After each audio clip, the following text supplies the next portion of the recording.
Então olha só que curioso o jeito que o Marco Aurélio começava o dia dele. Antes mesmo do café, ele fazia uma espécie de preparação mental.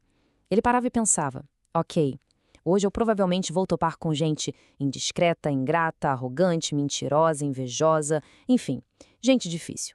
E poxa, quem nunca se sentiu assim, né? É quase um checklist do que a gente enfrenta por aí. Mas para ele, isso não era pessimismo, era um exercício de realismo puro. Mas aí é que vem a virada de chave, o grande pulo do gato do pensamento dele. Mesmo se preparando para encontrar essas pessoas todas, ele se lembrava disto aqui. Nascemos para colaborar. Ele usa essa analogia incrível, né? Pés, mãos, pálpebras, tudo no nosso corpo trabalha junto. Então brigar, sentir raiva, agir como inimigo, isso para ele era ir contra a nossa própria natureza. É uma ideia que muda completamente a forma como a gente pode começar o dia. Beleza. Então, se não dá para controlar os outros, e a gente sabe que não dá, para onde a gente vira a nossa atenção? O estoicismo diz: para dentro. No meio desse caos todo lá fora, o foco precisa ser em entender o que a gente é de verdade. E o Marco Aurélio faz uma separação bem direta, quase brutal. Ele diz que a gente é feito de coisas passageiras. O corpo, que ele chama sem dó de um pouco de carne, a respiração, que é só um breve fôlego vital, mas no meio disso tudo tem uma coisa que é essencial, a única que importa de verdade: o nosso guia interior. Essa é a nossa mente, nossa capacidade de pensar, de escolher. E essa urgência fica muito clara nessa frase dele. Deixe os livros, não te distraias mais. Hoje em dia, deixar os livros poderia ser largue o celular, saia da rede social, a ideia é a mesma. Pare de se afogar em distrações e olhe para dentro. O recado é: cuide desse guia interior, porque no fim das contas, é a única coisa que está de fato no nosso controle. Certo, se a gente entende que o que importa é esse tal de guia interior, a próxima pergunta é óbvia. Tá, e como a gente usa ele? Como a gente age a partir disso? É agora que a filosofia sai do papel e entra na vida real.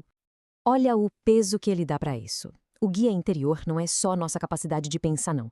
É tratado como algo sagrado, uma divindade que habita em nós. E a nossa grande missão na vida seria proteger essa divindade, manter ela limpa, sabe? Longe da bagunça das paixões, das ofensas, de tudo que pode corromper. E como se faz isso na prática? Bom, ele não deixa a gente no escuro, não. Ele dá um passo a passo. Primeiro, agir com justiça e amor. Simples, mas profundo. Segundo, e esse aqui é fortíssimo, fazer cada coisa como se fosse a última da vida. Pensa no impacto disso. Acaba a pressa, a coisa feita de qualquer jeito. E terceiro, se livrar da hipocrisia, do egoísmo, de tudo aquilo que nos tira do nosso centro. Agora, olha que interessante essa distinção que ele faz citando outro filósofo.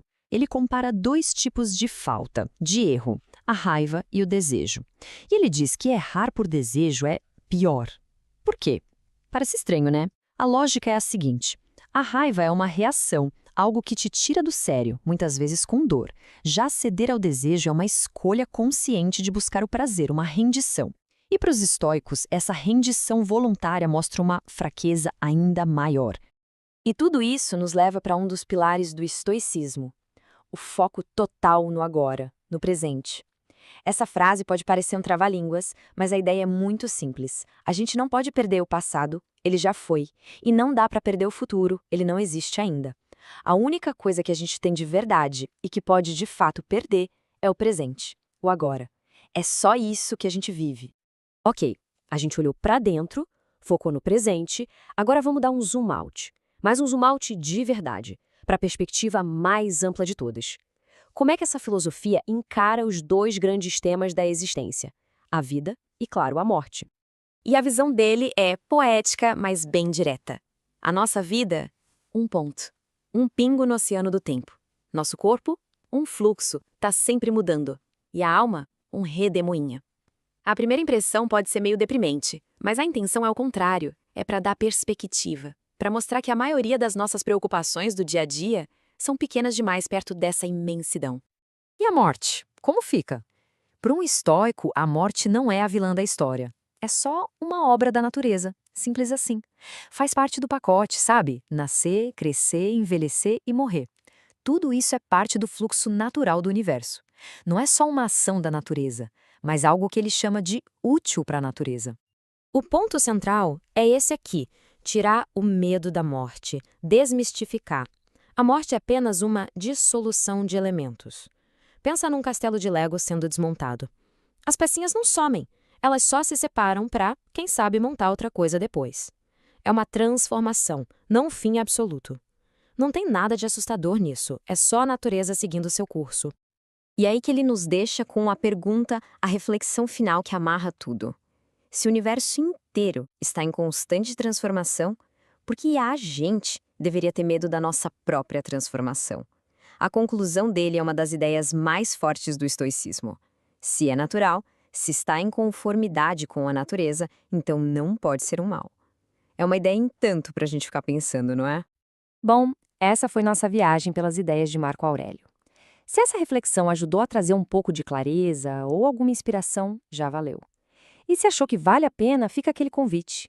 Curta, compartilhe com alguém que possa gostar também e, claro, se inscreva aqui no canal para a gente continuar essas conversas. Muito obrigada pela companhia e até a próxima.